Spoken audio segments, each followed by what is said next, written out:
We welcome you to another live edition of The Sports Box, your go-to sports podcast featuring great content, conversation, and your occasional disagreement. Stick around to interact and ask questions. Ladies and gentlemen, it's showtime. Good afternoon. Usually it's morning, but since games don't start today for another 2.5 hours, we figured, listen, let's just let Drew sleep in a little bit. Thank you. Right? Because Drew's out there on the West Coast. We make him get up like that poor kid in jail at 3 a.m. at his time at about 7.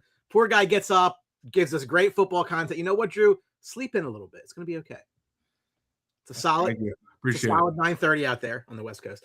Brian Attard, Anthony Medio, Drew Trammell. We think Tony Quigley's coming. I don't know. Maybe, maybe not. We'll find out. It is Divisional Sunday on the Sports Box. Got 2 games to recap, 2 games to talk about, and a lot of news around the NFL to get to, which we will. Like, follow, and share. We appreciate that. We love breaking the algorithm because Facebook absolutely hates us. You have no idea how much they hate us. We used to get a lot more viewers, and that's a Facebook problem. It's not an us problem. We understand that. So, gentlemen, it's a big day, obviously, to the person directly below me. It's a bigger day for him than most. But how do we feel right now about just the general playoffs to this point? I mean, I don't necessarily know that we've seen too many surprises. I think it's been, I don't want to say it's been chalk, but for the most part, there hasn't been much surprise. It's been more excitement. It's been more comebacks. The comebacks. I mean, we've seen sloppy football. We've seen great football. And yesterday, the refs come and play. The flags come and play. I mean, we've seen it all, these playoffs. I mean, I think they've been great. Every game except really last night has been competitive with great storylines. So I've been loving these playoffs. So we have had 6, 7. We've had 8 games thus far, and only 3 of them have been not considered blowouts, but the Chargers and Patriots. Like, it was 16-3. I mean, it's still, I guess you could say, it came down to the 4th. But then you had the Steelers getting blown out. And then obviously last night, the Niners getting blown out. I agree with everything Ann said. We'll dive in and we'll talk about officiating as we recover a review of the game from yesterday, the Buffalo Bills and the Broncos. But a lot to get into. I'm excited to talk about today. I'm excited. I got some things that I want to bring up and talk about that I know that we're all probably going to be either going to be in agreement or we're going to argue. And it makes us so good about what we do because we bring out the content and it's not like a fixed or roll sheet or what these podcasters do these days in talking football. We talk straight from the heart, dude. That's what I love about the Sports Box. We're going to be talking about this game for a while. It'd be great if I could actually spell. Hold on one second. I just saw that. There we go. I do it too, so it's fine. The Denver Broncos in overtime find a way to get by the Buffalo Bills 33-30. Bo Nix 26 of 46, 279, 3 scores, a pick, was also 12-29 on the ground. Josh Allen, this generation's Dan Marino, 25 of 39, 283, 3 scores, 2 picks, 12 for 66, and 2 fumbles. It was not his A game. It was not his A game. Not even close to his A game. Mims 8 for 93 and a score. Kincaid 6 for 83 and a score. So we could talk about the officiating in this game, which was night and day from like the first 4 quarters to the end, where all of a sudden it went from playoff hockey to regular season hockey, where in the playoffs they call nothing, and in the regular season they call everything. Thank you. And there was, and I think most fans will tell you, like, the rule book is left so vague they can drive a truck through it. Everything's subjective, and that's fine. That's the nature of the game. You're never going to change that. However, consistency is important. If you're not going to call something at 12 minutes of the first quarter or right before halftime, please don't call it when it matters later in the game. And, look, again, was it Josh Allen's A game? It was not. Was it his B game? It was not. And despite all that, they were in position to win this game. And it's just, you get this, some pass interference calls shouldn't be called, some things that maybe should have been catches that were called. I look at that play and I see the guy with down with the ball and he's being touched. And like, 5 years ago, 10 years ago, that was a catch, right? Last year. 2 weeks ago, that was a catch. So I don't really understand that piece of it. Just your thoughts on this, because that to me, as soon as that changed the entire game, especially in overtime with field position and everything else, like that changed the entire game. Of course. Go first if you want to go first? Yeah, go ahead, Drew. Go ahead. I'll let you go. I don't know if we're going to agree on this, but Brian, and I want your attention because I agree with you on this. I'm always the guy, don't let the officiating dictate the game. And I still believe in my heart of hearts, waking up this morning after having breakfast and really digesting and watching the game on replay last night because it was that good of a game. Josh Allen, this is on him. And like we can't look past, like you want to get on Lamar Jackson, you want to get on these cats that turn over the ball in the pressure moments. This was not his day yesterday. He had 4 turnovers, 2 fumbles that were lost. You can make the argument about him getting sacked blindsided and he didn't see it, but it's still a turnover. And then you had the 2 picks. The Buffalo Bills had multiple chances to win this game. Mm-hmm. Their defense was doing enough against Bo Nix, who, in my opinion, and obviously we're going to talk about the unfortunate situation that happened with him. In my opinion, Bo Nix played solid football, but then he didn't. So the stat line is going to tell us 3 touchdowns, 1 interception, but Bo Nix wasn't on his A game yesterday as well either.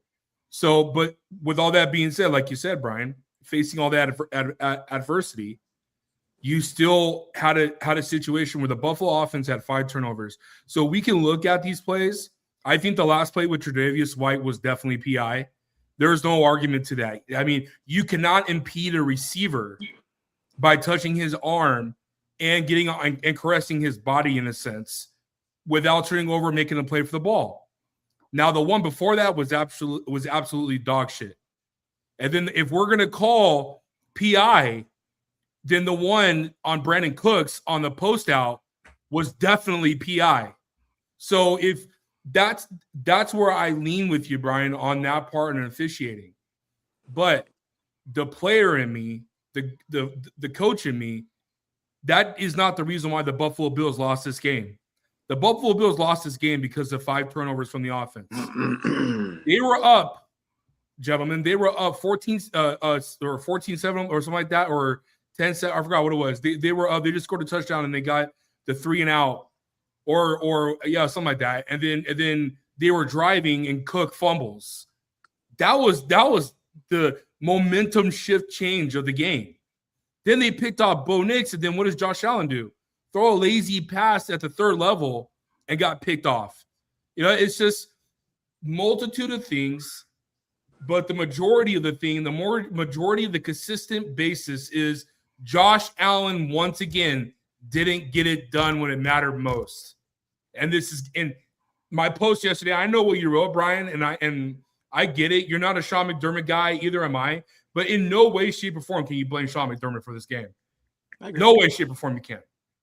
That defense is so hurt, and they were able, still within the 5 turnovers, to keep this game going to overtime with that defense. And it's unfortunate. It sucks because you and I'm pretty sure Ant too, we're huge Josh Allen guys.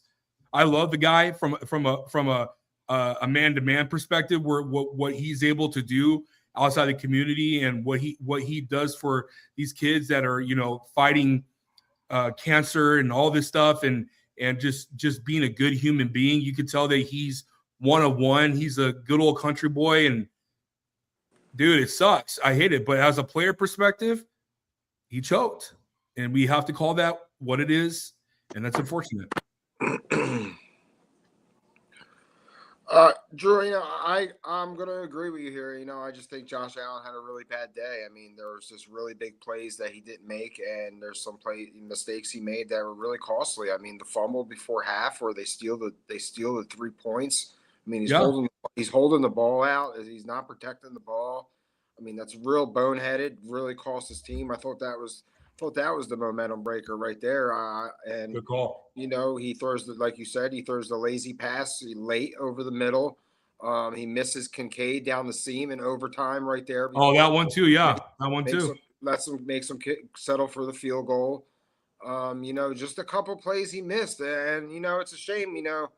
We feel bad for Josh Allen because we see what he's out there working with, and to be honest, their run game was there. I mean, Cook had over 100 yards. I did not expect that against that Denver defense. So he showed up to play. It's just unfortunate, like I said, we see what he's out there playing with. He's got Coleman, Shakir. He's got these guys, Cooks. He's been in the league for God knows how long. I mean, and he's out there doing all he can. So, I mean, it's just tough. He's feeling it this morning, and he lays it all out there. So that's why it's really hard, to get on him. But he did not have his best game, and I feel if he makes a couple of those plays, they're still playing. Yeah, everything goes away, right? Everything goes away if he hits Kincaid on the seam. It's game over. No one's going to talk about the 4 turnovers. Yeah. No one's going to talk about any of that because why? We are such a what's the word I'm looking for? A population that is so driven to wins, and we can't. We don't bring the whole accumulation of how did he play the entire game? No, did you get it? Did you finish the job? Like Patrick Mahomes, 2 picks, but guess what? He still finds out a way to win these games, and we're going to celebrate it because he's a winner. Yeah, and it's bananas to me. It's bananas. And honestly, this is just me. They were both pass interference calls. I mean, the first one, he had the guy's arm also. Which one? It's just the way the game was called. Like Brian said, if you're not going to call it early, let it go late. But I mean, oh yeah. I really believe they were both pass interference calls. Now the other call, you can't get any closer to that. I mean, I don't even know. Like they said in the press conference, I think the NFL botched it. They really should have stopped it and looked at it in more detail. The pick? The pick. The Bills called a timeout to try to get the league to look at it, and they didn't even look at it. So it doesn't help either, Ant, when you have Kurt Warner on Twitter arguing with JJ Watt, and they're both going back and forth, and no one could come up with the answer. No one had. It was so close, man. The ball's kind of moving. It's like he hits the ground. Does he really have full possession? It's so close, and they didn't even look at it. Like the game just continued. So that's what annoys me. I think that annoys a lot of people, and I think McDermott had a real valid point in his press conference. You did. You got to look at that. It's too important. I thought it was rather. I think it was rather Vince McMahon-esque that this happened in overtime. Yes. Given the fact that, basically, if we're being honest, like they kind of changed the overtime rules because of Josh Allen and the Bills, right? So like that's, maybe they're going to outlaw pass interference next. I don't know. We'll see. You're exactly right, Drew, in that, yes, turnovers were a significant problem. They win that game, nobody cares. But now that they don't, that's all they're going to remember. The guy threw 3 touchdowns. Nobody cares. Nobody cares. They were losing. They were losing too. So he brought them back again. Oh yeah. That the play we're all talking about was a play that Josh Allen threw to a guy they got off the street a couple weeks ago. Right? Exactly. So as much as I am a quarterback, who was also the leading receiver. As much as I'm a quarterback makes the receiver guy. I will take that to my grave. But having said that, you are still using a guy at the most important part of your season. That's the play you're calling to somebody who wasn't on your team 3 weeks ago. Yep. Right.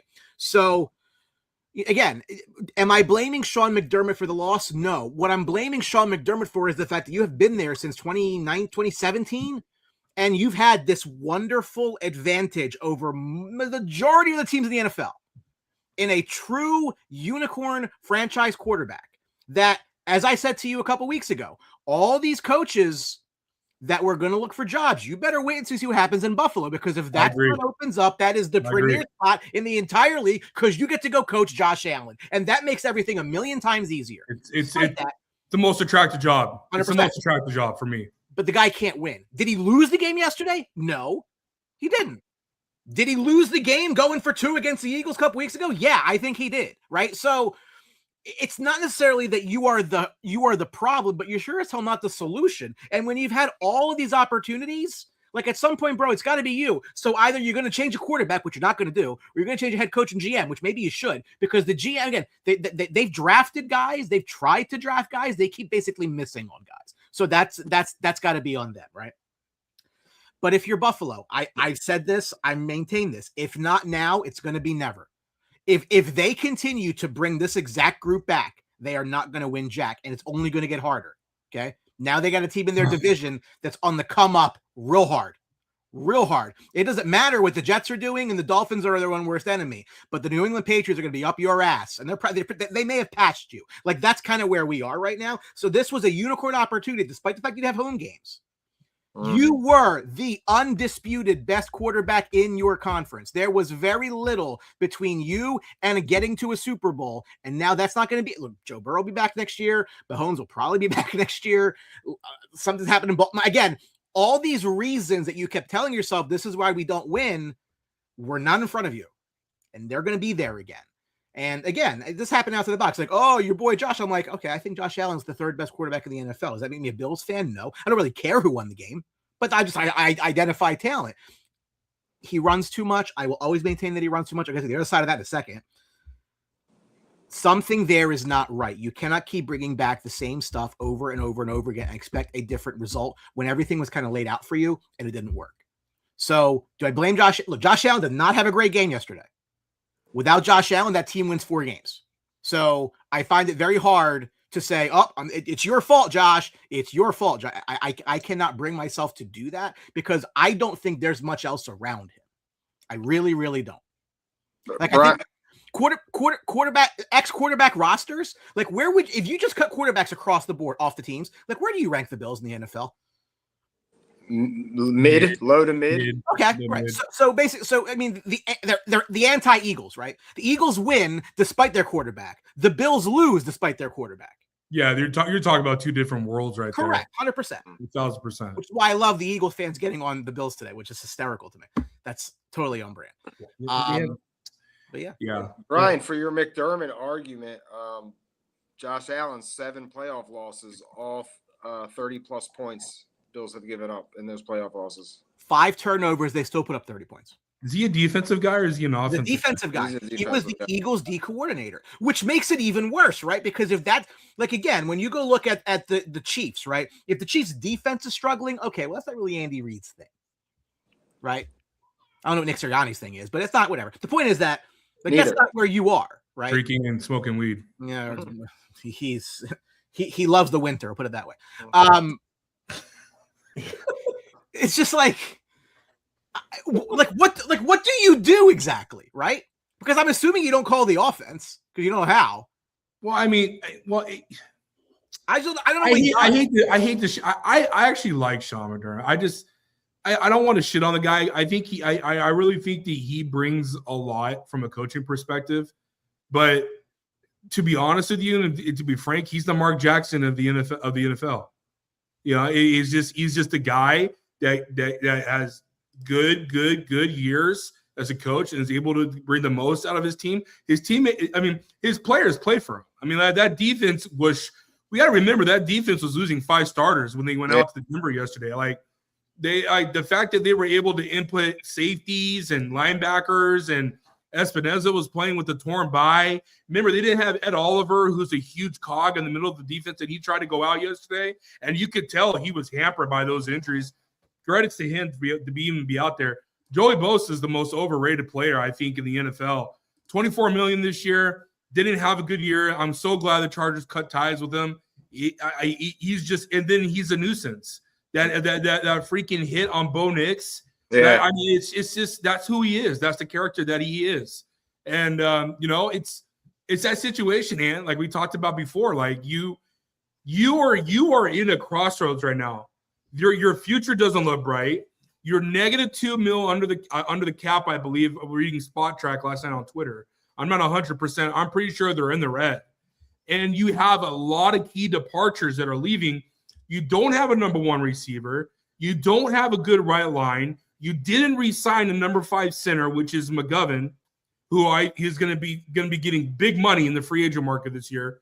You're really in a shitty situation right now if you're Buffalo. I'm showing them 11 in the red. Oh, 11 in the red. Over the cap saying 11 in the red, which is not like KC territory, but it ain't good. And like what Ant said is right on the money. This was your time. This is your time, especially beating Jacksonville last week, where I think all of us in the panel picked Jacksonville. Yeah. I mean, the world picked Jacksonville besides Buffalo. It's just, I really, really, honestly, in my heart of hearts, I thought if Buffalo beats Denver, and I picked Buffalo, if Buffalo beats Denver, they were going to the Super Bowl. I didn't think New England and Houston had a God-given chance of beating Buffalo, especially at New England, because that would have been a rival, like, the rubber match and all this stuff. So it sucks, man. It really sucks, but it is what it is. The better team won. It was said to me in a group chat yesterday, he is this generation's Dan Marino. And I can see the correlations. I absolutely can. It's just a guy who Dan Marino had a lot of talent around. Well, he never won. I know. Yeah. Right. I mean, let's spin it. Let's talk about Denver. I mean, the hell of a year continues. It's just unfortunate how this game ended and the outcome for them losing their quarterback. I mean, shocking, because I don't think anyone had a clue. It's funny because I posted it and they're like, "What?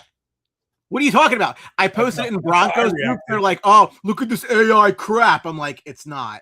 Yeah, I mean, he finished the game. I mean, he threw that ball to get the PI. Didn't really look visibly limping around.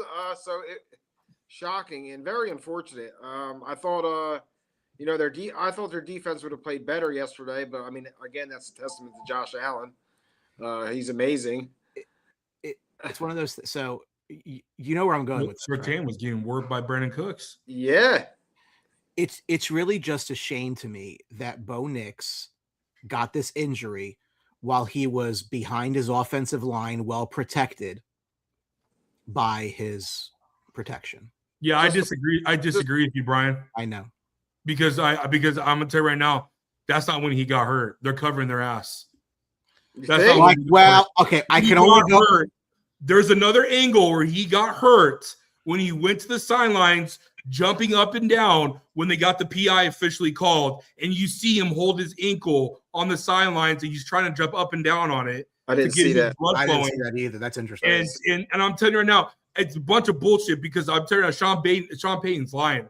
He got hurt in the sidelines or on the way to the sidelines celebrating the call. You think Sean Payton lies? Sean Payton lies? You think he pulled it? You think he pulled it? You think he pulled an Edwin Diaz? Yes, I think he did. I think his bone broke when he was jumping. I really do. I really do. I didn't. Hold on. Okay, so all right, so backtrack that then. Then it's even dumber that you're running with the okay? So like it doesn't matter. Like, listen, all I've ever said and all I will say is that, to me, right, what is the easiest position in football to replace? The easiest? Yes. Kicker. No, it's not. Why? It's a running back, because every team's got 4 or 5 of them. You can draft them on day 3. You can sign them off the street. Again, you get production. The point of the matter is, if the running back gets hurt, like, you got another 3 of them. You'll be all right. If your quarterback goes down and he's worth something, that ends your season. It's done. So the idea that these guys, these 9-figure contracts, put themselves on the line like that when it's just not necessary. In the Super Bowl, do what you want to. You're there. But, like, honestly, they're done, right? Like, do we agree that whoever wins this Texans-Pats game is going to the Super Bowl? Probably most likely. Okay. Look, Broncos defense is great, right? And again, look, Jarrett Stidham would not be the worst quarterback I've ever seen start a Super Bowl. No. Read into that whatever you want to. Anyway, the point is, but look what you've done, right? You didn't need to do that. I understand you want to be Superman. I get all that. I understand it. But now that, and let's just, whether it was the injury that when they're saying it happened or it happened because you're a moron. Now, everything your team has done from August to today, you're hosting the AFC Championship game. Like, it's all kind of like deflating. Deflating. It is. Is Jared Stidham Nick Foles? Probably not. Could it happen? Sure. He's in a good situation, though. We've seen it happen, right? But like now it's like, I don't know, man. Like, I just feel like there's got to be like some mental balance of like conserve yourself for when it's important. That's all. Because I think they're done now, personally. As good as their defense is, I think they're done. I mean, like at the time, it's 30-30. I mean, you're doing anything you can. No. And I get all of that. It was just again to me like you just don't like him running and wasting time. I'm with you. I get what you're saying. I understand it. I mean, look, they lost Dobbins, right? So Harbaugh was even their leading rusher yesterday, was he? Where was he in that game? They didn't run the ball much. I mean, the kid. They did not. No, they ran a blade. He ran 46 times. I mean, he threw the ball 46 times. Yeah. Probably because which is kind of even that, right? So like, I'm not going to blast Sean Payton here. Bo Nix was your leading rusher with 29 yards, but like if you're playing against Josh Allen, like shouldn't you want to just keep him? I think like I wrote about that in my predictions. Like keep him. Well, and really that's the Bills' weak point is their rush defense. So it was kind of surprising. Maybe they got away from that. 1,000% agree. I was surprised by their offensive game. Yeah, I mean, to let Knicks throw the ball 46 times in a playoff game. I mean, it's asking a lot. I mean, and you saw a Bo Nix game. His games are like this all year. He runs around, he throws, he runs, he gets first downs, he makes chaotic plays, he makes really great plays that you're like, oh my God. I mean, that was his game all year. So you saw it. So it's just unfortunate, just a freak accident, and it's just. I mean, they got to have a shot because their defense and whoever comes has to come to Denver. Little bit advantage. All right. But I mean, what's the spread? The Super Bowl is gonna be a boring ass Super Bowl. I mean, if I'm them, I mean, I'd probably rather see the Texans. I mean, it's gonna make that a defensive battle. Texans offense isn't anything to really go crazy about. I'd probably favor that matchup if I was them. What do you think the spread is? Either team. For what? Texans, Broncos, Pats, Broncos. I'm going to say 3.5 for the Texans, and maybe 4.5, 5 for the Patriots. That's just throwing out there. It might be something. Might be like around a touchdown, but I think like that's like you don't know what this quarterback's going to give you. Yeah, maybe the Texans will just be 3 because you got to go to Denver. Yeah, so I mean, but yeah, it's unfortunate, but hey, they're going to play the game, right? They still got to play it. I believe it was a touchdown spread last night in Seattle, which the opening kickoff made moot. 41-6 Seattle thrashing of a defeated Niners team.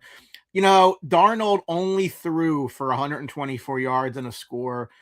Purdy 50-27, a $140 with a pick. This was a Ken Walker game, 19 for 116 and 3 scores. McCaffrey did what he could. This is now in 2 games in 3 weeks that the Seahawks have held the Niners to 9 points.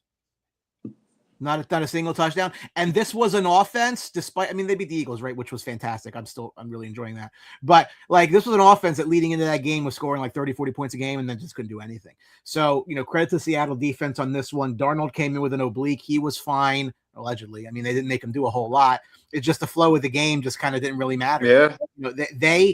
They took it to them, and it was a really, really impressive defensive effort.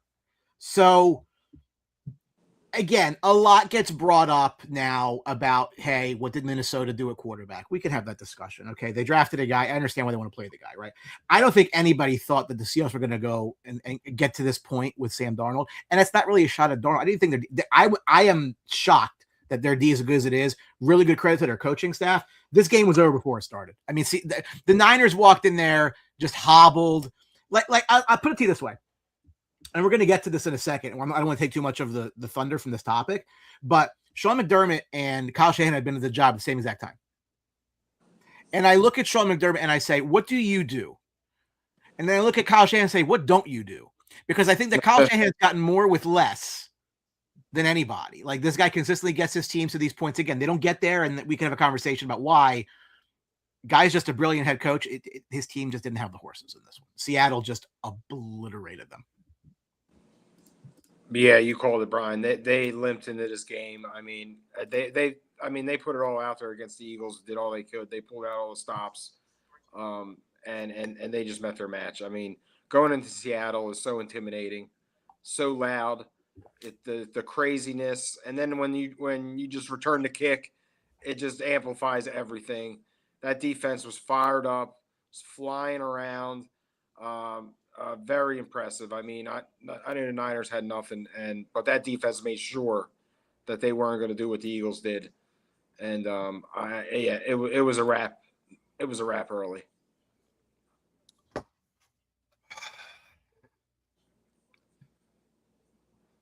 And there was no way in God's green earth with the Niners winning this game, and I knew it from the jump. I wanted to keep it close to my prediction post that I did earlier on Saturday. I thought, with all the energy that they spent in Philly and coming up with the upset win, I thought that would have translated over to this week. And, I mean, you saw the pregame, Trent Williams was hyping these boys up, and I'm like, okay, here we go. That kickoff return touchdown took all the energy out of that team. Whatever left, whatever minimal, minute energy they had, it was gone and dissipated real quick. What a trade for Shaheed. It reminds a lot of Percy Harvin, but he's not Percy Harvin. But it reminds you a lot of that, just a speedster that, help JSN, who, by the way, only had 2 catches yesterday, I think. and 1 for a big touchdown. Crazy. It really pisses me off talking about the Seahawks. I mean, that's what I envisioned the Chargers to be. Just the great draft picks. They've hit on every draft pick, I feel like, ever since what's his name? McDonald came in. It's amazing what they are able to accomplish with Sam Darnold, their quarterback, at the helm. The offensive line has gotten better. The defense obviously has gotten way better than it was 2 years ago. JSN has been a godsend, which I think all of us would agree is now officially a top 5 receiver in the NFL, probably arguably top 3. He made Sam Darnold's life easier. They didn't even have to use their tight end that much, who I thought has been on a surge as of late.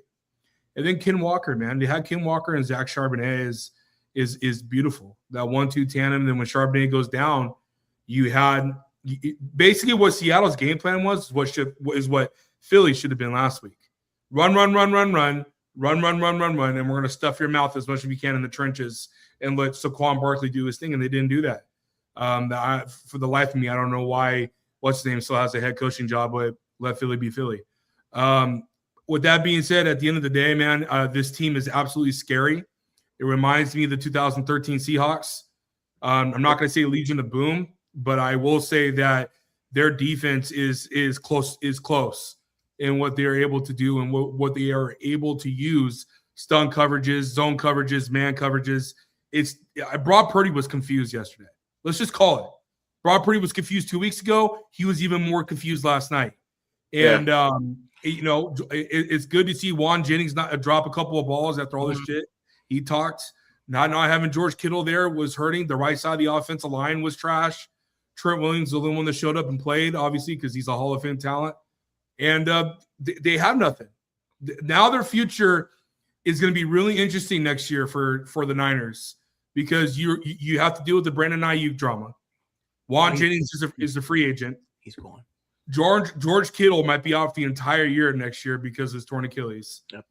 Tonga looks like he tore his Achilles as well too. If you looked at that play last night when he did that move, now you're going to talk about that electric field. I think that's going to be a big talk. Yeah, yeah. It's crazy how that happens, right? I know. And then obviously CMC got hampered last night. I don't know what happened to him. I can't tell if it was a calf or if it was a hip. But you got to talk about CMC.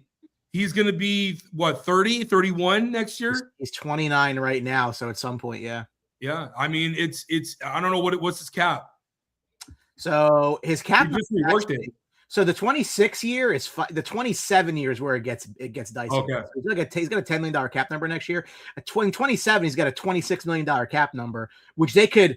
Again, the problem is if you start restructuring guys at his age, I mean, you're really like making it very difficult on yourself. Yeah, you're going to kill her. So even if they decide to move on after, I mean, even if they cut him into 27, it'll be 14 dead.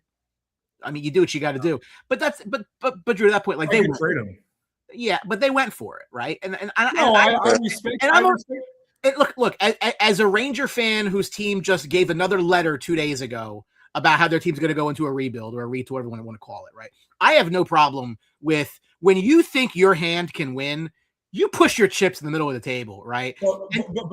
But Brian, when do we stop? I'm with you, but when do we stop using the same? This is the problem I have. You use the same analogy for Sean McDermott, and I love Kyle. Yeah, but as a head coach, are we not gonna say the same thing about him? The fact that he can't get it done when it matters most. I'm not blaming him for the loss yesterday. Obviously, he's down I think it was 13 starters on both offense and defense. So I'm not down on him. But when do we say enough is enough? When do people say I don't think he should be fired? But you need to hold him accountable for the fact that you've had this window. And nothing is happening. It's not like that my nipples are going to get hard for Brock Purdy. Brock Purdy is an average to good sometimes quarterback. He's not a guy that can get you to the promised land when these situations happen where you lose big-time players. You know what I'm saying? That's the issue. I mean, and when we talked about it last year about how Brock Purdy is. He's not worth $240 million. I completely agree. Here's the difference between the two. Now, we'll play a little trivia here. So we know Andy Reid is obviously the longest tenured coach now that Tomlin and Harbaugh have moved on. Yep. Do you know who 2 to 6 are? Kyle's one of them. McDermott. Yeah. McDermott. Yep. McDermott. You know who else was hired that same year? Let me guess. Sean McVay. They're the 3 2017s, right? Who are the 2 2019s?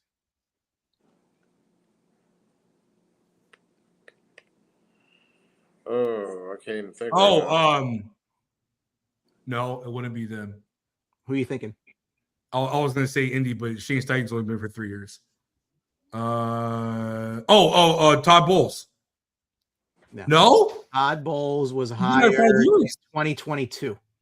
Dan Campbell? No, Dan Campbell wasn't. Dan Campbell 2021. Matt LaFleur. That's one. NFC or AFC? AFC. Hold the on. Bengals coach. Oh, yeah, Zach Taylor. Yeah, Zach Taylor. So Boy, of those 5 guys, right? The Rams have won a Super Bowl. They've been to 2 NFC championships. Yep. They've won 2 NFC championships. Yep. The Niners have 2 NFC championships. Won a Super Bowl twice, I think, under Kyle. The Bengals, Zach Taylor, probably through no fault of his own, has been to a Super Bowl with Joe Burrow. And then you look at Matt LaFleur, who there was all this hoopla about how, is he going to come back? Is he going to come back? Okay. Well, they've won 3 divisions, and they've been the 7th seed 3 years in a row. Congratulations on your the Bills have won 5 divisions, been in the playoffs 8 times, have been in the championship game twice. So I will say what I said earlier in a different way, right? Kyle Shanahan takes Jimmy Garoppolo and Brock Purdy to Super Bowls. And Sean McDermott takes Josh Allen to Cancun. Okay?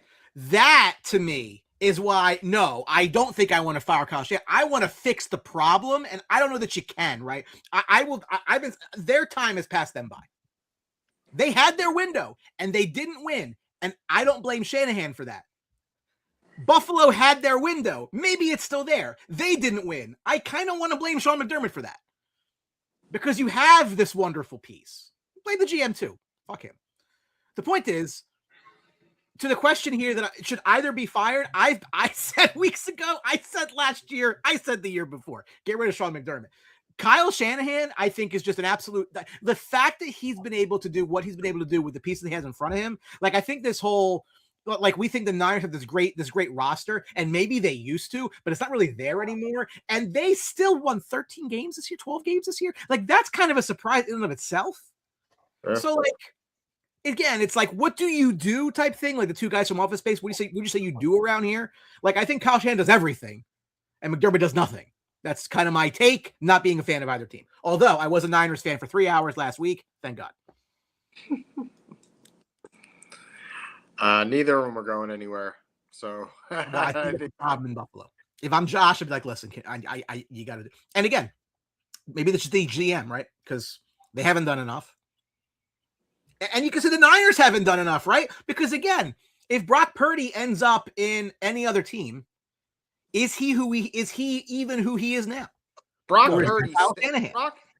Purdy saved the 49ers asses. Yeah. They should be doing, and they had to give him that money because he saved their face so bad because they fumbled that pick. The Trey Lance pick. With Trey Lance, and they gave up so much. They did. So, I mean, they owe everything to that guy. Yeah, Lynch and Shanahan do. We talk sure. about, but I don't think I never thought Kyle. Hold on, back then, remember there was an argument. Remember, there was an argument that Kyle wanted Mac Jones. Yeah, yep. And then John Lynch wanted Lance. Right. So, like, okay, so maybe I think in both cases their GMs don't help them. No. Well, I don't know.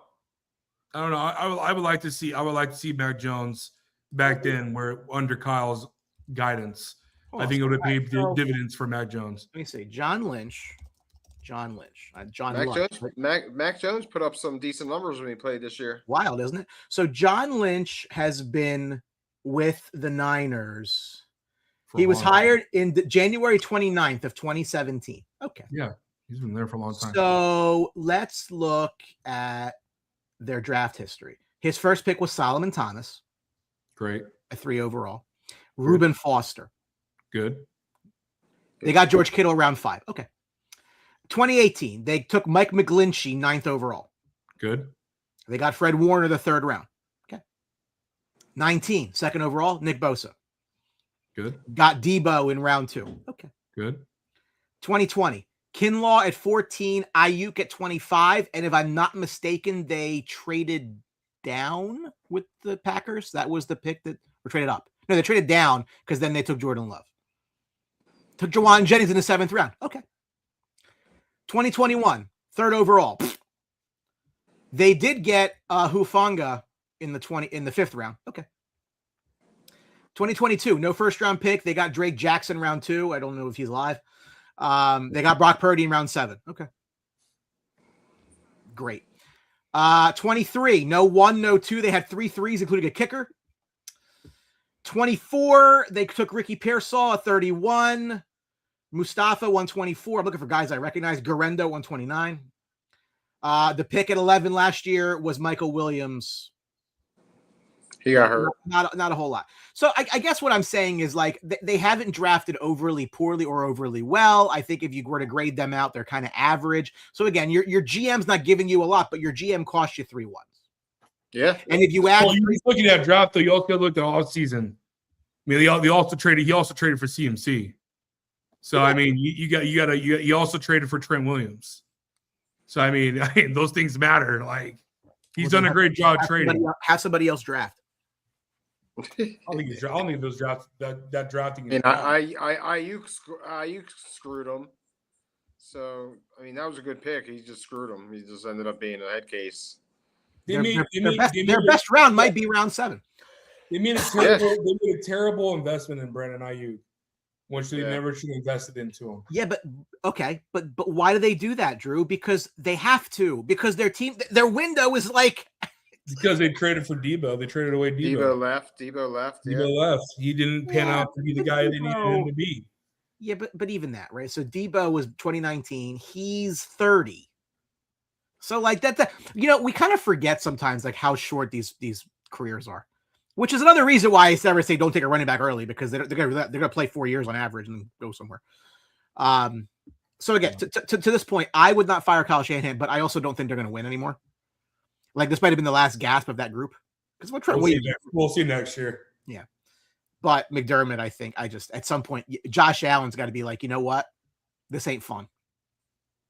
That's why I'm kind of shocked that when the news came out a couple days ago about John Harbaugh, and I really thought he was delaying the contract to see what was going to happen with Buffalo. I really did. I didn't want to bring it out to Sports Box, but I was talking to a bunch of buddies. I'm like, I think this is why he's waiting.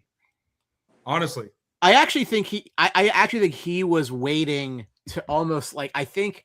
So first of all, by the way, and let's get to that too, right? So coaching carousel, obviously. So John Harbaugh makes it official. 5 years with the Giants. The Falcons last night gave their job to Kevin Stefanski. There's a Philly link with him and Matt Ryan, and Mike Tomlin also out in Pittsburgh, his own volition, allegedly. We'll go with that. The thing about Harbaugh, right? And I made this point a couple of weeks ago. Is he who we think he is, or is he living off his name? Because again, right? The Ravens have since they won the Super Bowl in 2012, 4 playoff wins. They have 1 win in 2014. The next 3 years were garbage. They didn't make the playoffs. They lost to the Chargers, which admittedly, Drew, I love you, but not many people say they lost to the Chargers in the playoffs. They lost to the Titans, ugly. They were 14-2 and lost 28-12 to the Titans. Ugly. They beat the Titans the year after, lost to the Bills pretty ugly. 2021, I think Lamar got hurt. They 8-9. They lost to the Bengals. They beat the Texans, lost to the Chiefs. They beat the Steelers, lost to the Bills. But I guess my point is, like, the guy doesn't have a whole lot of success in, 14 years. So, like, yeah, if you're the Giants, I mean, that's the biggest name splash you can make. But is he really that good? I guess is what I'm trying to drive towards. I don't know that he is. I'll let Ann go first. I don't know that he is. I think he is. I mean, he's what you call now. They're calling these CEO coaches. I mean, I think he's a guy that can get the locker room straightened out. I think he's a guy that players respect, and when he walks in the room, they pay attention. I think he's one of those guys that are going to get the Giants turned around. I mean, that's what they need. They need direction. I think he's going to get his guys in that he wants to coach the defense, the offense, and he's going to run the team. That's what he does. And I think that's his value. And I think that's a good value in the NFL. I mean, these guys you have to have these guys' attention. They'll play for you. I think there's value in that. So I believe Harbaugh is a very good coach, and I think it's a really good hire for the Giants. I think it's an investment that they'll get their returns on. I really do. And it's funny too because I really want to know. Like the insiders were telling us yesterday on Twitter about the language. That's why the holdup was happening with him not signing. I want to know what the language is because one guy reported he wants control. One guy reported that if it doesn't work with Schoen for the first year, that he gets to pick who he wants. Then it came out where no, he directly talks with what's the name? The owner, the Mara family. Yeah. He gets to directly talk to him and not have to deal with Schoen. Oh, if that's the case, then why even have him?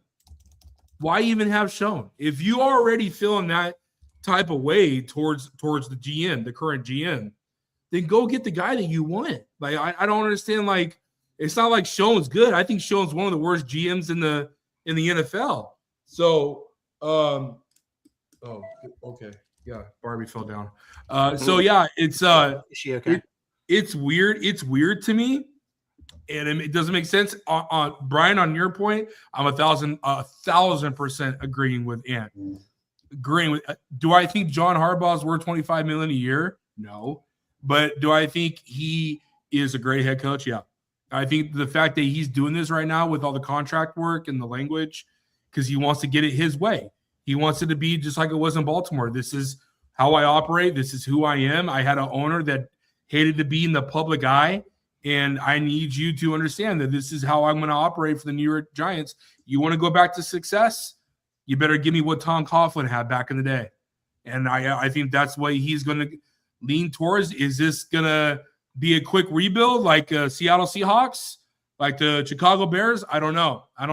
It depends how they draft and depends what they do in the offseason. But I mean, you have to hire him, right? I mean, it would be kind of dumb if they just, you know what? He hasn't had much success in Baltimore from a playoff standpoint, but they do win. They do make the playoffs. That is success. So I think that's what the Giants need. And so I think it's a really good hire. When you have a losing team, a losing organization, a losing mentality, you have to bring somebody in to switch up the mentality of the organization. And that's what a guy like Harbaugh does. He's not going to take this losing mentality. He's not going to let it happen in the locker room, and I think that's what turns teams around. So I think it's worth it. And there's plenty of guys out there that could coach the offense, coach the defense. There's ways you could do this. Here's my concern. Drew's going to get this like. And are you much of a wrestling fan? No, not now. I was. Okay. Like, when were you a wrestling fan? In the 80s and early 90s. Not the late 90s, right? Okay. Mid-90s. I'm saying high school. So okay. End of high school, 97, 98. Okay. So here's what you don't know. I'm going to give it 30 seconds of wrestling history you'll understand. Hulk Hogan left WWF at the time, went to WCW, okay, which was their primary rival. He helped them grow it. They got pretty big for a while. But he had this thing in his contract called creative control. And what that meant was if they were doing a storyline or he was, booked to lose to someone, he could be like, no, I don't want to do that. Right. That's and why he had it written in. So like they couldn't do anything. So like, no matter what the whole story was, he said, I'm not doing that. Like he legally could not do that. Right. So the question becomes, when you give John Harbaugh pretty much control of your roster, and he, and Schoen says, we would like to use our first round pick on this guy. And then Harbaugh says, that doesn't work for me, brother. Then you know what? John Harbaugh's got the creative control. So who's really in charge here? So is Joe Schoen really actually in charge of anything? Probably not, if that's the case, right? So the problem which is my point. Correct. I'm agreeing with you entirely. Yes. Well, listen, technically you gotta have the position in the NFL, so it's just hiring someone, right? Yeah. Listen, Joe Schoen might be getting him coffee. I don't know what he's doing, but you know what? Like that. Guess what? If he turns it around and they do something, Schoen will get some credit for it. Sure. If not, he'll probably have a job in a year and a half. The first time they get into a scuffle, he'll be given a yellow card. 1,000%. The second time, he'll be given his walking papers. This is John Harbaugh's team, for better or for worse. I love it how you compared Joe Schoen to a unified bitch and freaking Hulk Hogan. So that's a great job. Joe Schoen is Eric Bischoff. We're gonna find out whose team it is when they start drafting and the kind of players you see they draft. Yeah, exactly. If you see linemen start going first, you know who's drafting. If you see D linemen and linemen going first, you know who's drafting. Stefanski's interesting in Atlanta. I think that he gets a bad rap in Cleveland because of what their front office did, which I'm sure that he was at least a willing participant in with the trade to get Deshaun Watson. And again, if Deshaun Watson wasn't the head case, that trade's fine because these quarterbacks are very hard to find. But if you're getting Houston, Deshaun Watson. Right, correct. If that's who you thought you were getting, that's fine. Because think of where Cleveland's been. The great defense, nobody on offense. They're pretty much like the Mets, right? When the Mets have hitting, they can't pitch. When they have pitching, they can't hit. So Cleveland's kind of the same way. So I get why they made the deal. The contract was not something that Stefanski signed off on. Like their GM pretty much booked him into a corner, whatever. Sure. So Stefanski with a team like Atlanta, who again, if they can make the defense is good, it's not great, but it's good. Okay, we'll see where they go. The guy's been coach of the year a couple times. Like you could do a lot worse than Kevin Stefanski. We'll see where that goes. I am now reading through the interwebs that there is an interview in Pittsburgh with Mike McCarthy. Saw that. Which, listen, if Mike McCarthy is the answer, then the question's pretty fucking hilarious. And That's I don't know where they bring back Aaron Rodgers. Oh my God! Could you imagine? You know what? Aaron's like, he wouldn't go. I'm not doing this. He wouldn't go. Oh God! Could you imagine? I don't look. Listen. I love the hire of Stefanski at Atlanta. I think it's good. I think it's a really good hire. I think that's another guy that could have waited and benefited going to Buffalo if the Buffalo does make that move.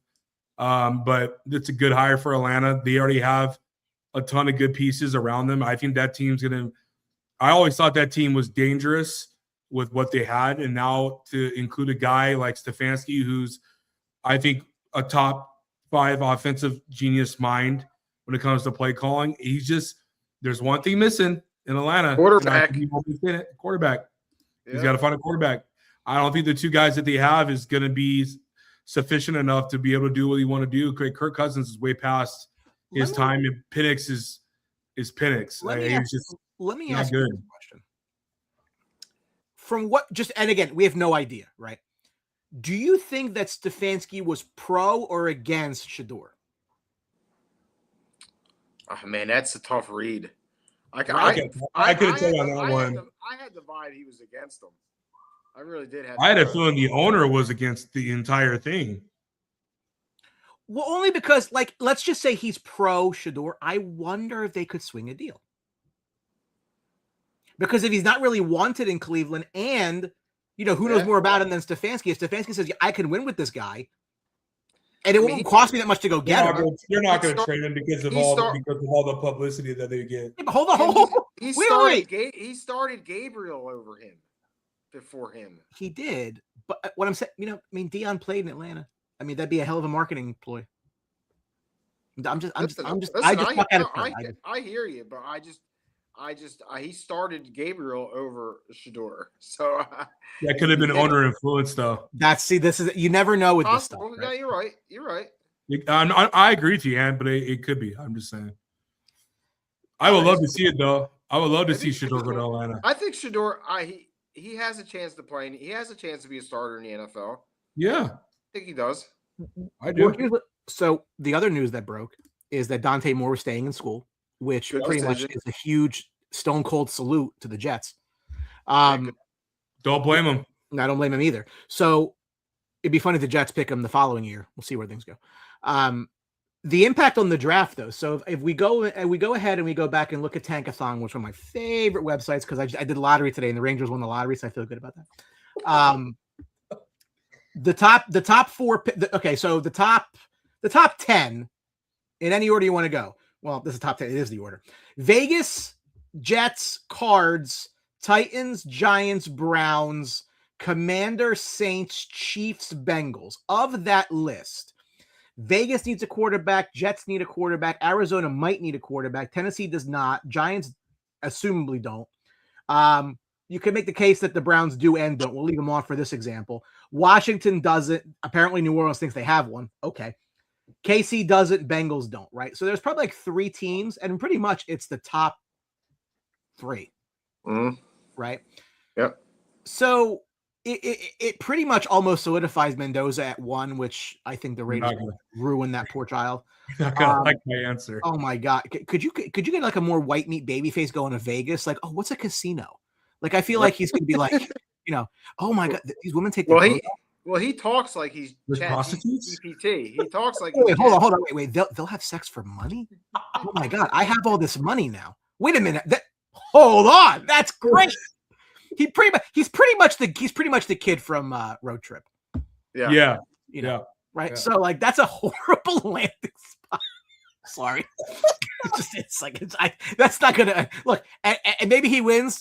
Maybe he doesn't, and I don't know or care, but hopefully he loses for you.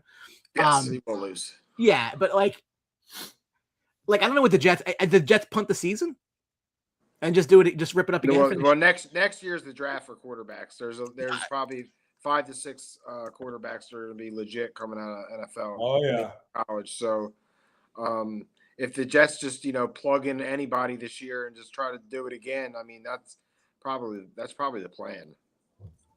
Or do what I wrote on Twitter the other day is I'm not drafting for a Cardoza if I'm the Raiders. I'm looking to trade.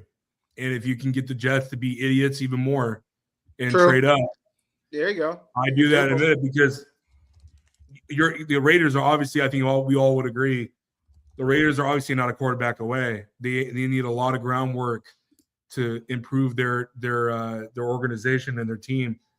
And when I say organization, I say the entire staff. I get rid of everything besides obviously Tom Brady. You can't because he's the owner, but you need a whole redo, a rehaul. The Jets have 5 first-round picks the next 2 drafts. That's what I'm saying. I would trade. They got a conversation would be with the Jets. They got to hit something. They have not this year. If you count the 2s, they have 8 top 2-round picks the next 2 years. You know, it get to a point where, like, if you become a GM of the Jets, like, is it still the same guy, right? It's still what's his name? They fired somebody. Oh, they fired the former Eagles guy, Douglas. Joe Douglas is gone. It's currently who's it now? So they hired Darren Moogie, whatever. He was the they actually just hired him like this month. He was the assistant GM for the Broncos. Oh, okay. AI says he's aggressive but calculated, which sounds Aren't they all? Yeah, I mean, as opposed to soft but reckless, right? Yeah. Right? What I'm trying to say, guys, is you get to a point where, hey, we effing suck with drafting. Suck with free agents. We need to get to a point where let's use these draft picks and look to see if we can find a quarterback that we could trade for. Muji was hired as the general manager last January. So then wait a minute. So then he's been the GM the whole time. So like when did Joe Douglas leave? I thought it was recent. Joe Douglas left the year that Rodgers came out from Achilles. Then he's been there for a year. So and he's 40, right? Younger guy. So maybe that's but this goes back to like everybody's like, oh, you can't tank. Players and coach are playing for jobs. No, if the coach knows like this is the plan, I'm gonna be okay. He doesn't care. Yeah.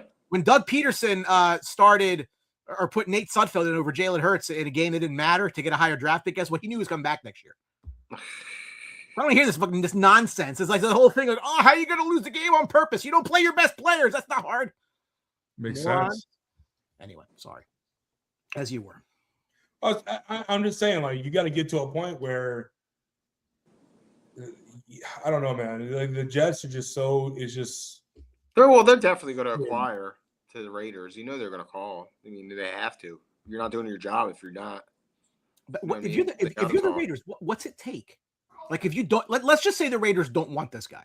Well, right? I mean, you got to go through the process. You know, they're going to talk to him, meet this guy. You know, go through all the protocols. I mean, honestly, I think Tom Brady's going to have a big say. You know that. He should. You're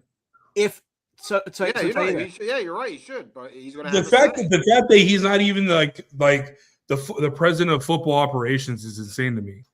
Like I would give him every title that he would want. From a draft value perspective, right? If you believe in the chart, which I'm a believer in the chart, I think picks have very specific value. Yeah, I'm leaving the chart. Is this the Jimmy Johnson chart? Yeah, it's like a variation of it. The 1 pick's worth 3,000, the 2 picks worth 2,600. The bridge to that is pick 50, which is 400 points. The closest pick the Jets have to that is 44. So they could trade 2 and 44 for like 1 and a 6, whatever, a 5, whatever. My point is that it's doable if the Raiders don't want Mendoza. They could also extract a bit more from the Jets if the Jets say we really want this guy, and we're looking at maybe trading with Arizona or something. Like that's why you can do a lot of things with the picks that they have. So it's just funny, the poor Jets. All right. There are 2 football games today. They don't start right away, so we don't have to rush, which is nice. Tony just doesn't care. We'll start. He's hibernating. It's snowy New England. The 12-5, 5-seed Texans against the 14-3 New England Patriots. The Patriots are a 3-point favorite in this game. The over-under is 40.5. When we talk about how good the Texans' defense is, you talk about really how shitty their offense is, because the Texans have won 16 straight games when scoring 20 or more. dating back to 2024, including 12 wins this season. Drake May, who some believe is the best quarterback in his draft class. Not everybody. Some people do. He is the youngest ever Patriot quarterback to win a playoff game. These two teams, I don't think they played this year. It doesn't appear that they did. The last time they didn't. They didn't play this year. The last time they played, Houston won in New England 41-21. But that was whatever. This is a fascinating game because, again, we talk about units. This is going to come down, frankly, because the Patriots offense should be okay. They may not light it up, but they should be okay. You can't, if you're CJ Stroud, you cannot do what you did a week ago in Pittsburgh. You Absolutely. 100%. Like, this is not Aaron Rodgers who's going to kind of like, I'm 40 years old. Like, I think, Drake May can barely drink. So, like, you're not going to have that, I'm happy to be here type thing.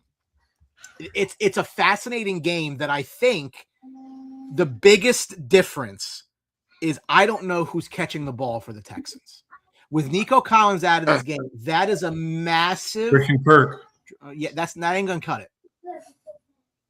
I'm just giving you names. I agree with you, Brian. Pats had their way with Justin Herbert last week.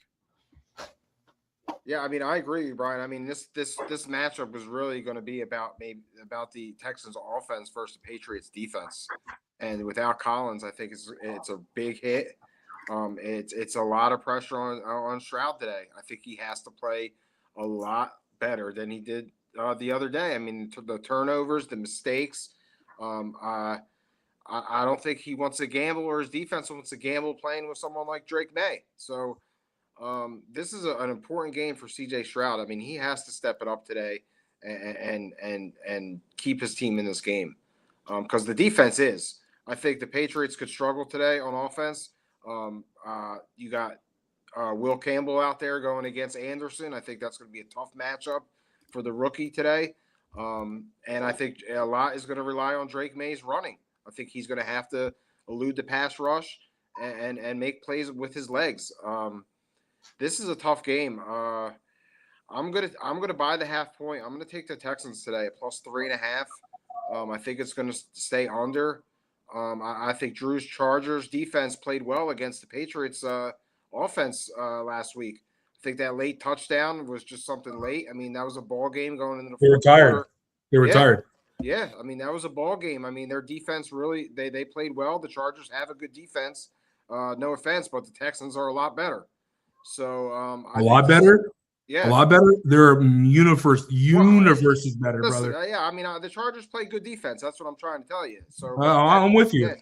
So and the Patriots didn't do much. So I think the Texans are going to stick around this game. It depends on how Stroud plays. I think they could get it done. I like Marks today to score. I think he can run the ball here. So yeah, give me the Texans here. I'm going to buy that half point. I'm going to take the +3.5 here. Hey man, Brian, you could be all over the Patriots. You could be all over what Drake May is and this and that. I think Drake May is going to get his ass kicked today. I think Houston's defense is way better than what the Chargers had. I mean, they have a better linebacking core, and then hit the nail on the head with the matchup, which I think a lot of us should be what the true fans of football. Not the guy that wears a Ranger hat, no offense, but the true fans of football that wear Will Anderson and Will Campbell is going to be the matchup today. But also, and we forgot to mention, they also have another guy in the name of Daniel Hunter. Who's going to go against one of the weakest right tackles in the NFL. And I honestly believe he's going to have a field day today. I took his line today, 2.5 sacks. I think Daniel Hunter's going to get 3 sacks today.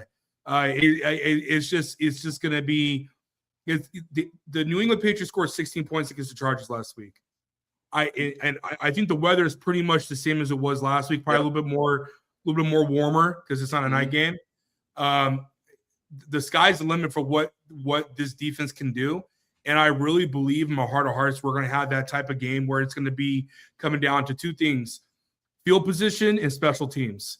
And I believe Houston has the ability to win field position. They have a great kicker that can make the field goals that he needs to make. It's in Santos, right? I think it's Santos, right? And then you have the ability to punt return and kick return in Houston. I think Texas kicker is Kaimi Fairbairn. Oh, Kaimi Fairbairn. I'm sorry. And Kaimi Fairbairn. And so it's going to be really interesting to see this matchup. But I also agree with Ant. At the end of the day, it's going to be New England's defense against Houston's offense, and what's going to be able to come out of it. It sucks that Nico's not playing. I know Gonzo's playing, which is huge for New England's defense. Yeah. But at the end of the day, I think Woody Marks and Nick Chubb, what we saw last week, it was just the recipe for success for Houston moving forward. Their offensive line, I think, is like in the 20 ranked. And CJ Stroud obviously has been CJ Stroud. He hasn't been the guy that we all saw, which was a rookie phenom and that busted out of the scene. He doesn't have players that can help him. No Nico today, but I really generally believe he's going to do enough to get this win today, be a game manager, and make the simple reads that he needs to make. And dude, I can't say enough about D'Amico Ryans. I'm him and Cesario, the GM for the Texans. I'm happy for what they've been able to do and what they have accomplished, and I'm happy for New England on the flip side, and I'm happy for what they've been able to do and accomplish. This is going to be a fun game to watch, and I have the Houston Texans winning 16-13. I like it. So I'm looking right now at DraftKings what they have the yardage on the ground. I think this is going to be a ground game. Like, I just feel like I think that Ryans might not want to put the ball in CJ's hands and make him win the game, because I feel as though like he doesn't want to be the reason that they lose it. So Woody Marks, like if you look at the first minus number for him is 58 rushing yards. Ramondre's at 40 plus, Travion's at 35 plus. Drake May has a higher number than Nick Chubb. Like May's the fourth highest number. It's going to be tough sledding for the Patriots to run. Their offensive line is and I think the weather ain't that great, right? The weather's not that good. I like Drake May's rushing props today. I like Drake May to actually score. It's good value at plus 330. I think he's going to have to elude this pass rush, especially up the middle. And he's been running all year. So I think Drake May's a good play on your props today for your rushing. I'm taking him for rushing yards, and I'm taking him for anytime touchdown. I agree. He's going to have to put – listen, this is a game he's going to have to put on his Josh Allen cape, because, I mean, there's going to be guys flying around all over the place, and he's going to have to – well, it's not even that yet. He can't throw. Like you have two all-pro – basically should have been all-pro corners. I know Stingley was one. Yeah, but Stingley's going to be on Diggs like mac and cheese, dude. It's not going to be easy. They got to. I mean, you're going to have to find your man Henry. You take a look at Henry's props, at least today, for receptions. He's going to have to be. He's going to have to be a guy he's going to go to. You look Hunter Henry? Yeah, Hunter Henry. Hunter Henry's 4 plus minus 124. Yeah, I mean that's a good play. I mean he's going to be an outlet. Even Henderson on third down receptions. I mean they're going to have to pull out all the stunts today offensively. Yeah, I agree. This Texans defense is buzzing. I wouldn't put it past Josh McDaniels. He's going to throw in a bunch of trick plays into this game today. They're going to have to pull out all the stunts. They're going to have to. They're going to have to. This is going to be a defensive struggle, which is why I think the number's where it is, right? Yep. So because we said that, it's going to be a 35-32. Because that's obviously the way that, things go. That's just NFL don't make no sense. No fucking logic. Listen, you've seen Houston to hit big plays. You've seen them put up numbers. But without Collins, I mean that hurts today without Collins. It really does. It's a big blow. I lean New England for the sole purpose that it is at home, and I think that that's the difference, right? So again, that game last week that Houston won, it's actually kind of crazy, right? So it wasn't as much of a blowout as the score would indicate, but also wasn't that close at the same time. Like, it's just kind of weird. Like, you felt that. You felt it. You felt it. Like Houston was never like out of control, but the score looks like they blow them out, and it really is not the case. Well, their quarterback didn't play well. He did not. It kind of kept the game. Yeah, but their defense and their special teams is their bread and butter, dude. No, you're It right. reminds you a lot of the 2000 Ravens. I'm not saying that they are. I'm just saying that style of play is what reminds me of them, because if you don't get good field position against the Houston Texans offense, and like if the defense gets you in a situation where CJ Stroud can go from the 50 and on, that's not good. You're going to lose because they're going to settle for 3. Yeah. So if they win today, they're going to the Super Bowl. We talked about it earlier. New England, maybe they could go in the Denver win, but I give Denver a little shot there. I mean, I can't see the Texans. They're going to the Super Bowl if they win today. Which is in my fantasy world, that's going to suck for us, because I don't think we're going to get a big offensive Super Bowl. But if New England gets to the Super Bowl, then it will be. We don't want to see Texans and Seahawks. I mean, it'll be. Oh my God! It's going to be 10-9. It's going to be 10-9. I agree, Joe. 2 defensive touchdowns. I agree. You know what? Defensive score might be the play. Little sprinkle. I agree right there. Might be the play. The night game. Is it 6:30 yet? What time? It's not 6. It's in some parts of the world it is. Okay, pump him up, Brian. Not Give around me here. the video. The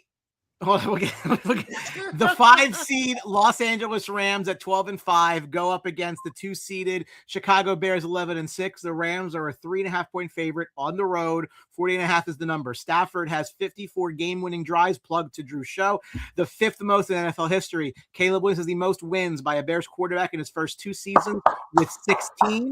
I asked Matthew Stafford what he thought about this game. Fuck the Bears! Fuck Chicago! Fuck you! What's interesting about this is it's funny because this is going to be the coldest game Matthew Stafford's ever played in, but Matthew Stafford's played in cold games. He is the NFC North, came up that way through Detroit, right? So a lot of you're taking a dome team, putting them outside. Devontae Adams played in Green Bay. It's not as if like they don't have that background, right? And to be bluntly honest with you, Ant, you know what I would be concerned about is it kind of took a bit of a miracle last week for them to get by Green Bay, right? Green Bay had them, and then Green Bay didn't. So a conversation that I was having with Havermail today about how when he tells me, they should sign LaFleur, he's great, and the GM's great. I'm like, so why do they lose? Because you constantly tell you constantly tell me how like they forget to play football in the second half. Well, that sounds like coaching to me. I don't know if anybody else thinks that same way. It's going to be a really fascinating game, but I think it speaks to how the Rams are thought of, that they're favored here. Or maybe, Green Bay was favored last week. Like maybe people just aren't believing in the Bears. Like what is your just general thoughts on? Yeah, because I want to know your thoughts on this. Listen, I knew the Rams would be favored in this game. I mean, think about it, guys. They are a better team. They're a better team. They have better talent, and we see it. I wasn't surprised they were favored. It's not the team I wanted to see. I really wanted to play the Eagles. Thought I did not want to have to deal with Puka. Because that guy, I'm afraid he's going to put up 200 yards tonight. But I'm not surprised that they're underdogs. But call me crazy, but they got a shot to win this game tonight. Sure, they do. Of course they do. Last week, after we're playing the Rams, I kind of felt like shit. It's like, damn, we got to deal with Puka, deal with Stafford, deal with Devontae, this offense. Our defense can't stop nobody. But, as the week progresses, I'm looking at this Rams team, and I've talked about it. They haven't played well on defense lately. They've been letting up points. They struggled against the Cardinals. They struggled against Carolina. They've kept these teams in games, and the Bears are the team you don't want to keep in games. And I think if the Bears could just get off to a start tonight, good start, solid start, get ahead, I think they really have a chance to front run in this game. Stafford's been giving the ball away. The Bears are the best at that. I really feel good about tonight. I think Ben Johnson's going to come up with a game plan that's going to get them a victory. I really do. I can't contain it. I think he's going to pull this off tonight. Caleb's riding so high. I'm over here Fucking smiling like a Iceman. freaking Iceman, dude. I am smiling like a 15-year-old girl right now, dude. He's talking. They can expose this Rams defense, man. If they could just come out and get to a hot start, get the offense rolling, they could expose this Rams team. I know they can. Have you had any matcha today? The green matcha? Yeah. No. Have you painted your nails today? No, but Brian. So I don't know that your heart's in it, man. I got to tell you, I feel like you're leaving some meat on the bone here. If they win today, I will go to our local place here in town and get my nails painted. You hear? I will come back on. You promise? Nails. Yes. All right. By the way, mark it down. While we're on the topic, I will not be available next Sunday. Actually, we're going to the Alumni Classic in New York for the Rangers. If you two want to do the show, please do the show because I'll watch. Yeah, I'll do it. Okay. If they win tonight, I will come with painted nails because I'm tired of the narrative. I gotta defend my quarterback on Facebook. People, painted nails. I'm sick of hearing it. I know a lot of people on Sportsbox would like Caleb Williams as their quarterback. I know that for a fact. I would like you as my quarterback. The bar is low. I mean, look, Drew's got that nice build. I'm sure he could make a couple passes in there. Yeah. My time playing football is done. No. Hey, I do want to ask these questions. These are important because how far do you live away from the Chicago Stadium? Yeah. Very far. I live in New Jersey. I live in South. I live next to Brian. So do we know for sure? Is it like what's the weather going to be? Where's Mike Galetta when you need him? He's always around. They're saying it's going to be close to 0 tonight. It's going to be below. Okay, but is it snowing or no? No, so precipitation, 10% chance, 59% humidity, 17 degrees Fahrenheit, 13 mile an hour winds. Okay. It's going to be cold. We all know that. It's bare frigid. weather. By the way, you couldn't pay me to go to this game. I would do anything. I would love to go there. I got Eagles fans saying like if they had a dome, they would have gone to the game last week. Listen, I got to tell you, I don't like it. I've been the coldest thing I've ever been to was I went to an outdoor hockey game at Yankee Stadium at nighttime, and it was cold. Oh, I remember when they did that. I would love to go to this type of game just one time in my life. The experience, man. Yeah. I don't have enough base layer. Go ahead. I do. This game is. I'm so excited for this game. I am too. I have become a Bears fan, dude. Like it's awesome because you root for these teams that that haven't had the success and hasn't been to a Super Bowl in a very long time. I hate the Broncos, but I was also riding hard for the Bills. I think almost half of America probably was. Sure. But I'm definitely rooting for the Bears tonight. I am. That's crazy. That's the snow. I mean, that's what's that? Yeah. That's flurries. That's flurries. Yeah. It's the -5 with 33 mile an hour winds. That's crazy. That's it. I if we're looking at that type of weather and those winds, I really usually go and tend to say, hey, this could be a ground and pound type of game with some play action, this and that. But I don't believe that's the case. I really think that we are going to see two gigantic personalities at head coach. I think there's some animosity there because LaFleur is McVay's boy. I mean, they come from the same tree, dude. Like, it's gonna be. I think there's gonna be a little bit of angst. You know what I mean? Tonight, I mean, we saw the press conference with McVay earlier in the week, and I love Ben Johnson. I had no idea the Chicago Bears had a no cussing policy till he showed up. I didn't know that was a thing. That's awesome. I'm glad he changed it. But even with that being said, man, you got two quarterbacks here who I love both a lot. I'm a huge Caleb Williams fan. I'm a huge Stafford fan. I am content if whoever wins, but I want the Bears to win because that's my boy's team. And I want to see the Bears have success. And I want to see Caleb have success because all the shit that he's had to deal with. But on the flip side, game-winning drive, our preseason pick, my pick was the Rams. My pick was the Rams to win the whole thing. And it's also my prediction that I think this is the perfect fairy tale story for Stafford to walk away. And to walk away in the sunset, healthy-ish, not coming from an epidural shot who, hey, we don't even think he could play, to now in the divisional round playing a playoff game to get into the conference championship, which will be his second in 3 or 4 years. So, it's going to be interesting. A lot of stories, a lot of things to look at from a game perspective. I made my prediction yesterday. I'm going to stick with it. And either way, I look like I'm right. So I'm going to go with the Bears, and I'm going to go the Bears 28, Rams 24. And I am going to stick with, I think, and we're not giving him credit. You got to give Dennis Allen credit, man. That second halftime adjustments he did for defense against Green Bay, shutting Green Bay's offense down to 6 points. Yeah, guy is not being talked enough.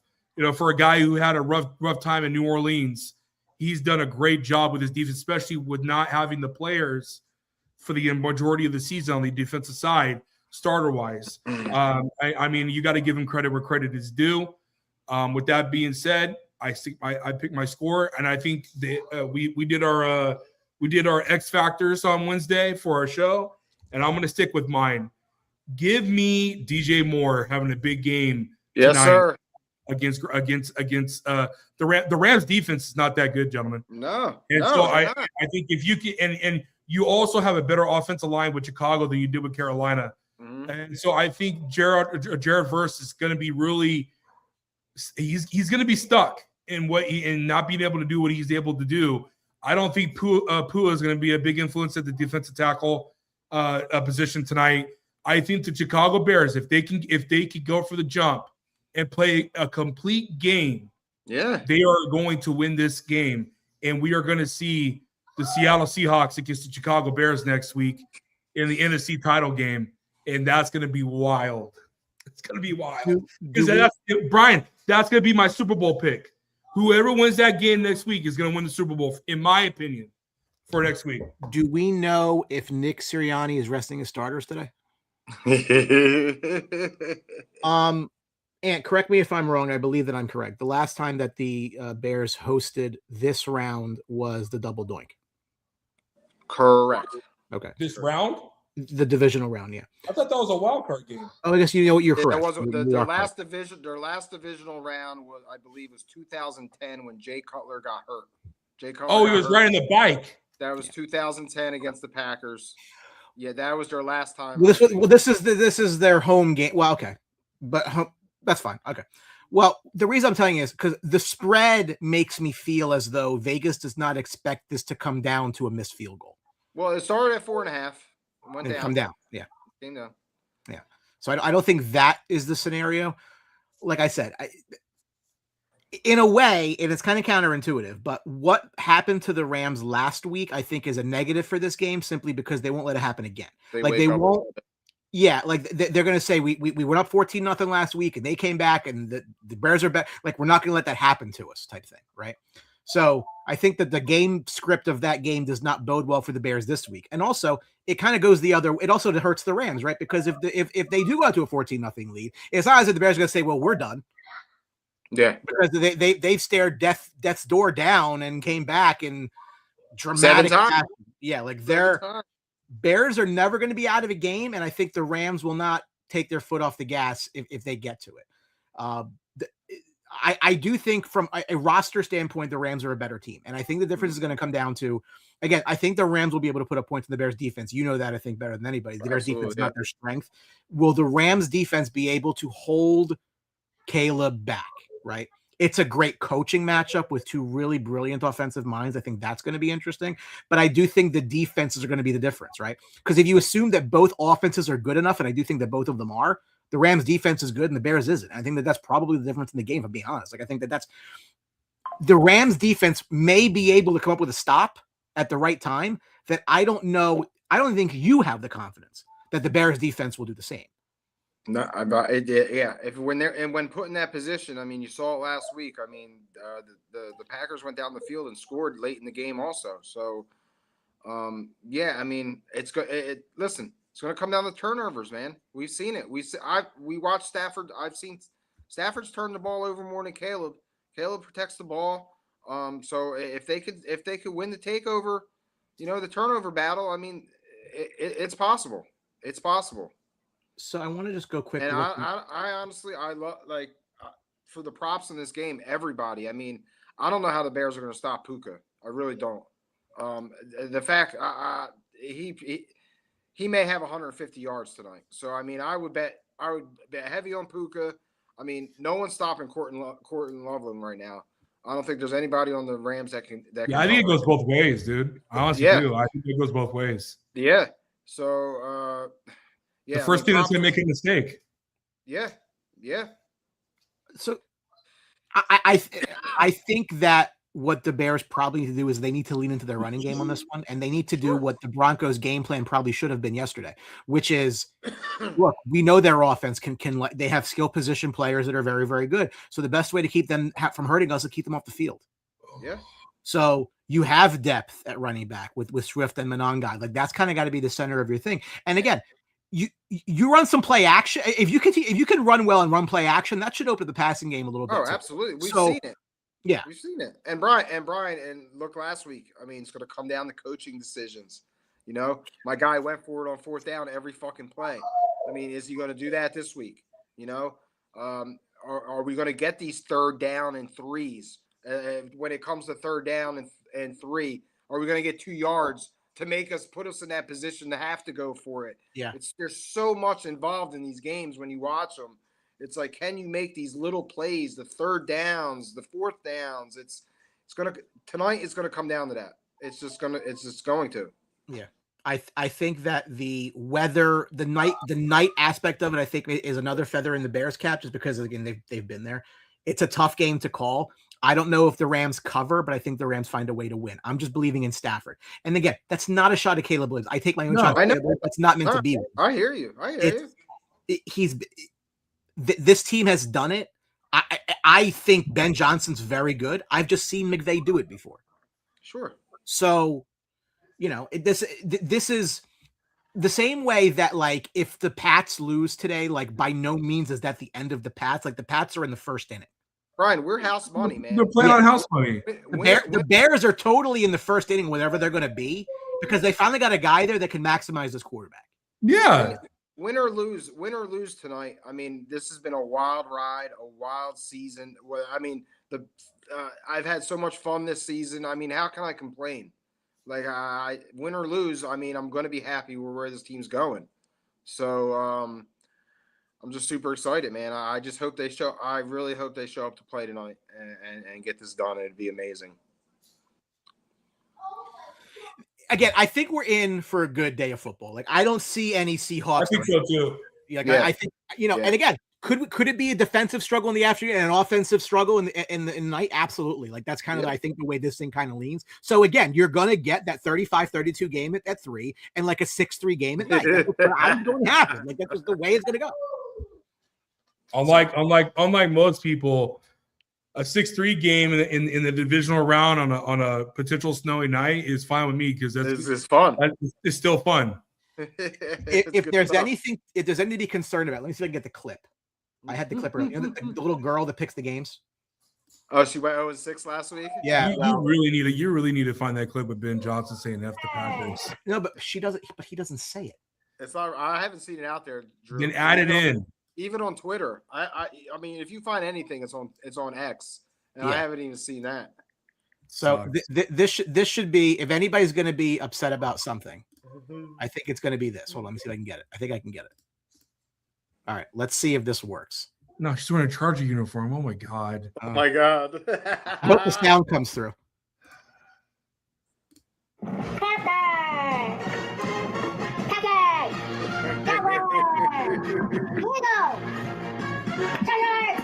Oh god.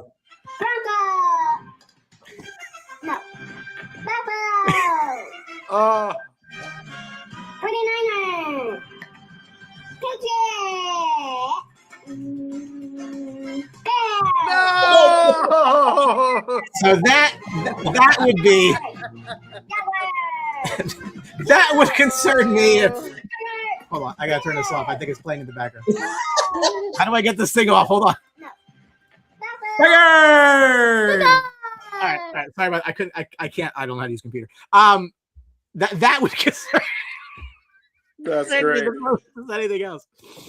And that's impressive. Take her to the casino, whatever she picks, red or black, take the opposite. I saw Twitter. People are actively betting the Okay, Texans yeah. Rams parlay today as a result of her.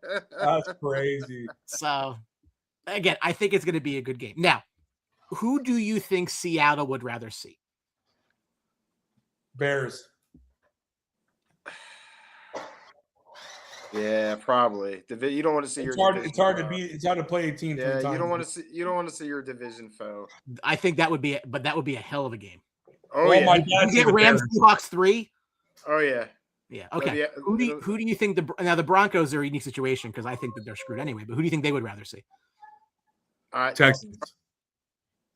Oh man. You think they'd rather play Houston and play defense? But that's the thing though, because they probably have a better chance scoring against New England. On New England. But New England. Yeah, I guess. I think they'd probably I think they'd probably rather see New England than Houston. I would. Me personally, I would if I was them. Yeah. I don't want no parts of that defense. If you get a Rams Texans, that's both the 5 seeds, right? Yeah. Yeah. Both the 5 seeds. Yeah. How about that? I'll tell you what. I really want the NFL. I want the NFL to go back to what they were before. I want to see Drake May versus Caleb Williams. I know you do. Yeah, I was thinking about that. That would be, and you know who'd be really pissed off about that? Commanders fans. Yeah. That's really what I want to see. That would be such a good Super Bowl. I want to see these two get a little battle, a little rivalry. That's what I like to see in the NFL. Yeah. Well, 2 years, second-year quarterbacks. Yeah. I mean, listen. You think of who's left, right? I mean, Stafford's clearly the most accomplished of who's left. Oh, sure, absolutely. He's old grizzled vet.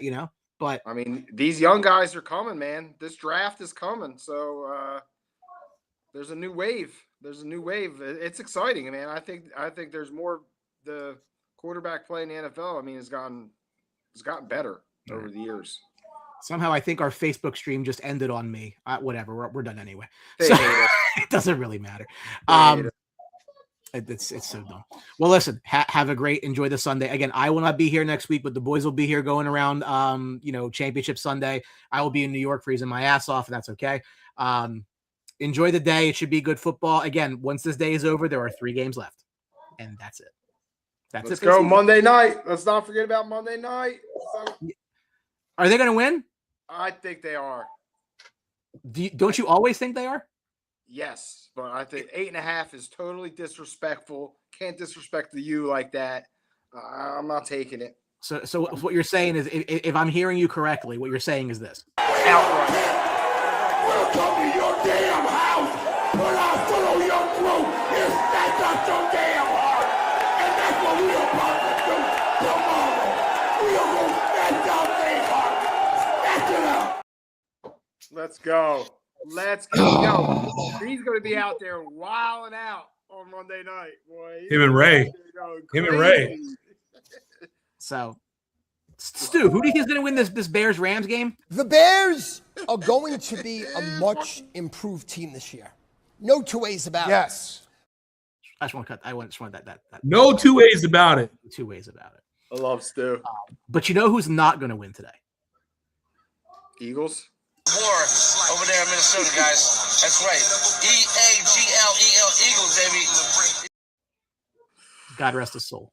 God rest in peace. He was an idiot, but he was funny when he was being an idiot. The entertainment that was This on the is karaoke lives. the freestyle, the entertainment he put on the sports box was worth it. I think the best.